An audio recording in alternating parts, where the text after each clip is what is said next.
চট্টগ্রামের বিভিন্ন উপজেলা, মহানগর ও কক্সবাজারের খেলোয়াড়দের নিয়ে গঠিত মোট ৮টি দল অংশ নেয় এই টুর্নামেন্টে।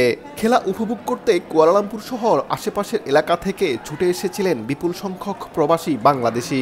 খেলার মাঠ পরিণত হয়েছিল প্রবাসী বাঙালিদের এক বিশাল মিলন মেলায়।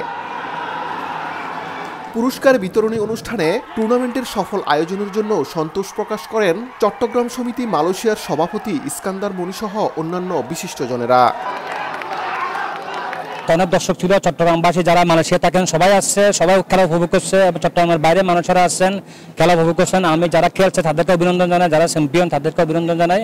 আমাদের টুর্নামেন্ট পরিচালনা কমিটির পক্ষ থেকে, চট্টগ্রাম সমিতির পক্ষ থেকে 8টা টিমে খেলছে, সুন্দরভাবে খেলছে। চট্টগ্রামের সব চট্টগ্রামেই ছিল, সুন্দরভাবে খেলাটা শেষ করতে পারি। নিজেকে অনেক প্রাউডফুল মনে হচ্ছে। প্রত্যেকেই আমাকে খুব ভালোভাবে সাপোর্ট করছে, সাপোর্ট করার কারণেই আমি এই খেলাটা সুন্দরভাবে পরিচালনা করতে পারছি। এই জন্য আমি সবাইকে ধন্যবাদ জানাই এবং চ্যাম্পিয়ন টিমকে অভিনন্দন জানাই এবং যারা রানার্স আপ হয়েছে ওদেরকে অভিনন্দন জানাই। সামনে আরো ভালো করে এবং চ্যাম্পিয়ন হতে পারে। আরো আমরা ইনশাআল্লাহ আমরা আরো প্রোগ্রাম আরো খেলা ছাড়বো। খুব ভালো লাগছে। আমরা নিশ্চিত ছিলাম যে আমরা কি ভালো খেলবো আর ফারাটা উপহার দেবো, আর সেটা পারছি। সুন্দর একটি আয়োজনের মাধ্যমে আসলে খেলাটা সমাপ্ত হলো।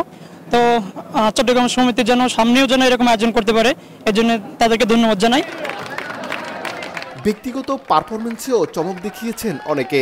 টুর্নামেন্টের সেরা খেলোয়াড় নির্বাচিত হয়েছেন এফসি লোহাগড়া দলের ফরহাদ। তিনি টুর্নামেন্টে মোট 4টি গোল করেন।